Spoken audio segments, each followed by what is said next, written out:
Episode 174. Are these comics going to make good film and television shows? We got DC vs. Vampires World War V number 4. And we have Uncanny X-Men. Let's go check it out right now.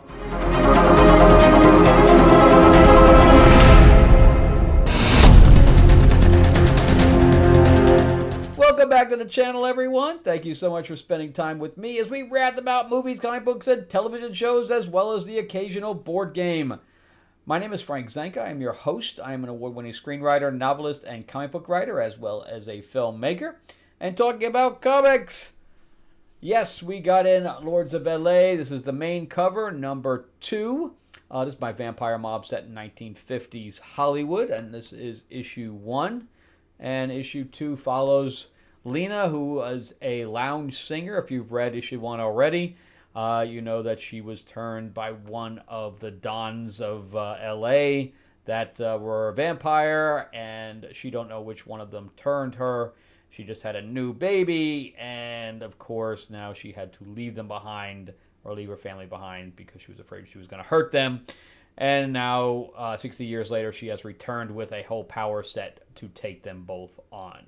It's cool stuff. We got plenty of vampire action, and we have Marilyn Monroe and all this other stuff in it. It's pretty cool.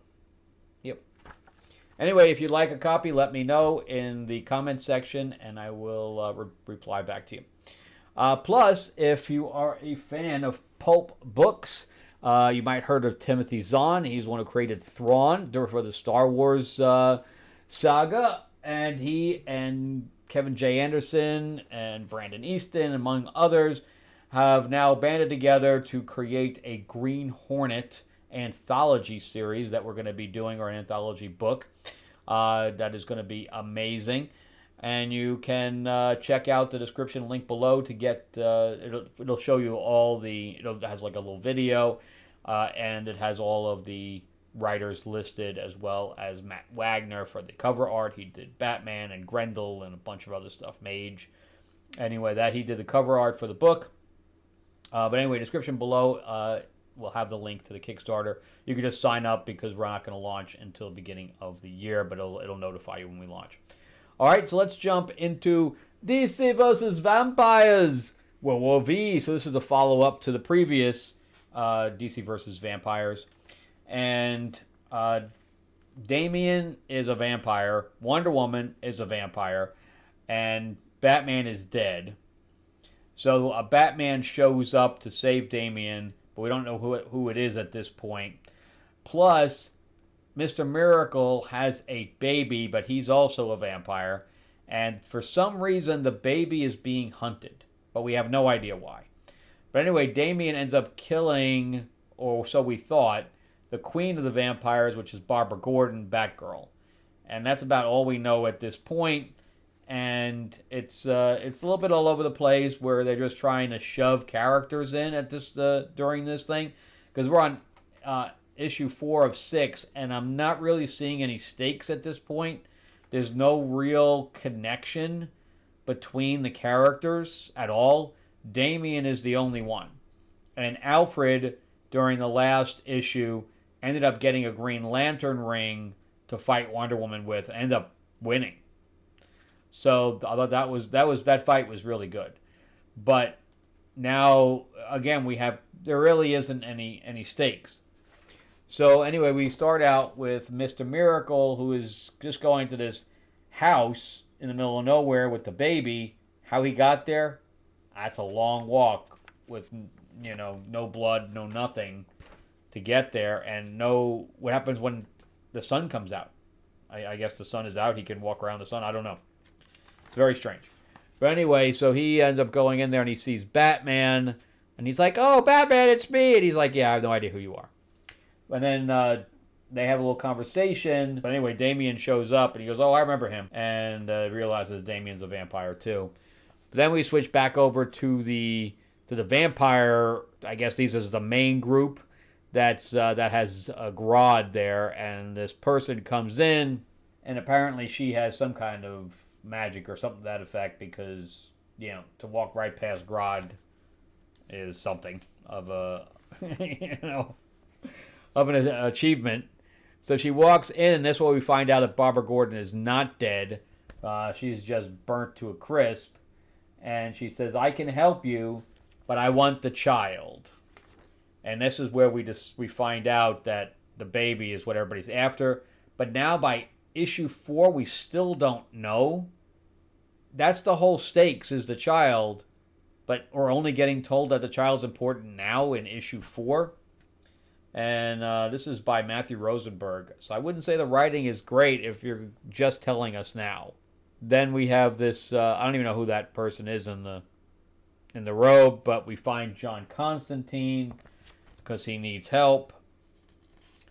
And here's back at the cabin. This is where Damien shows up and says, oh, I remember this guy, blah, blah. Then we find out it's Ra's al Ghul that is Batman. We're playing Batman in this case. So John Constantine goes over to the main group of non-vampires. He's like, I'm here to help you, but we have no idea. And one of the Wonder Twins is now a nun? I'm not sure what's going on there. I'm pretty confused about why Jaina would be a nun. But anyway, we have them talking again, and then we have Alfred shows up, and he hugs him even though he's a vampire. I'm like, would he bite you? I don't know. But he's like, oh, I'm a Green Lantern now, and I just fought Wonder Woman, but we're going to need to work together. But apparently, Ra's al Ghul doesn't want to do that, and initially just attacks him for no reason, and then goes to kill him. I don't know what's going on there. And then we have this other guy that's part of Batman's like rogue gallery here.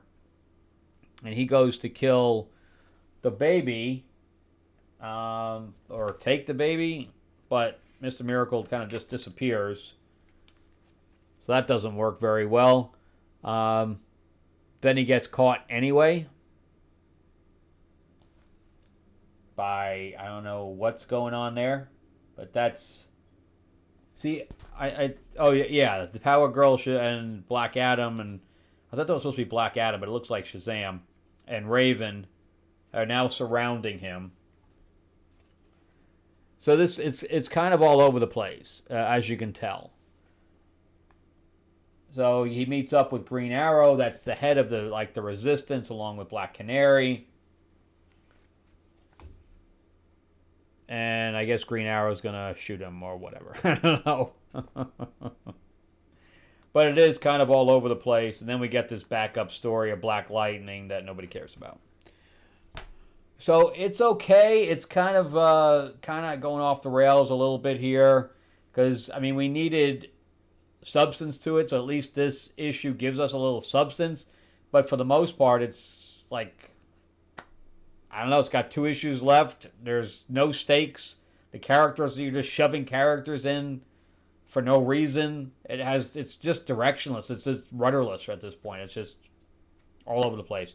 So I'm going to finish it up, but it hasn't been very good, unfortunately. All right, so let's jump in on Uncanny X-Men by Gail Simone. Now, this is coming out every 2 weeks at $5 a pop. Why? It's not selling great at all.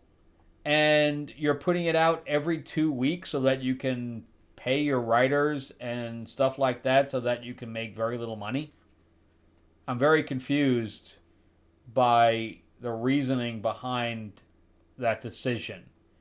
That if it was their hottest selling book and you wanted to put it out every 2 weeks for 3 months or whatever else, okay. But this is like ongoing every 2 weeks. And I'm pretty much ready to drop it. We're on issue 5 now. And it's about these outlier students that are really muddying up the water as far as I'm concerned. There's too many characters in here. But we start out with Rogue trying to learn how to speak without her accent. Why? I know a lot of people are complaining about how she is writing, how Gail Simone's writing the accents, where it's just she's leaning too far into it, where it gets annoying. So she just keeps doubling down. So she ended up fighting this Gaunt, Sarah Gaunt, which is a monster that was, I guess, dating Professor X back in the day. I don't know, back when he could walk. But it looks like her hand is pretty much severed there. And so she basically lost the fight. Wolverine was taken back so that she could fight Sarah Gaunt alone because Wolverine was heavily wounded to the point where he has a blindfold on for his eyes. So Sarah Gaunt leans over her and she's like, I'm going to take your pretty hair. I like your hair. And she starts like trying to, run her claw over it to scalp her. And somebody like perks her up that's critiquing inside her head. So meanwhile, we go back to where the kids are and where there's like a whole bunch of ninja outside. I have no idea. I guess they're trying to get the kids. And they're like, no, watch. And all the kids are there now going to fight. And they all hold hands. Do you see how the girl with the horse is trying to... She would fall off the horse, man. You can't do that. What's with the holding hands anyway? It's just weird. Let's run into battle holding hands. What? I don't know. So now we jump into her mind where we have the child that died, that they went to the hospital, that they did not know. But meanwhile, Rogue was very upset that this person died, but she just met her. I don't know. But that whole setup was to give her almost like the James Bond treatment here, where everything that she needs to defeat Sarah Gaunt, this child that died is going to give her, because she allowed her to touch her in the hospital and she absorbed her powers just long enough to be able to fight Sarah Gaunt. What? This is really poor writing. Really poor. So meanwhile, we have the fight going on where we have just a few X-Men fighting against literally an army of people. And they're literally joking about it as they go. Yeah. As you can tell, I'm not very impressed with this. So this battle continues, and then we continue back with the child in her head. And that's where we go back and forth, back and forth, back and forth. And she's like, where'd you go? I could have killed you right there, took your hair, but instead I sat here and waited for you to come back. What? For all I know, she was like an hour talking to the kid in her head. I don't know. And then we had the battle continue, and the battle continues. And they end up using the Eye of Agamotto because they're losing the battle. Nobody gets hurt in the battle, but I guess they're losing. And he ends up using the Eye of Agamotto, which ends up killing everybody but their own people, for however that works.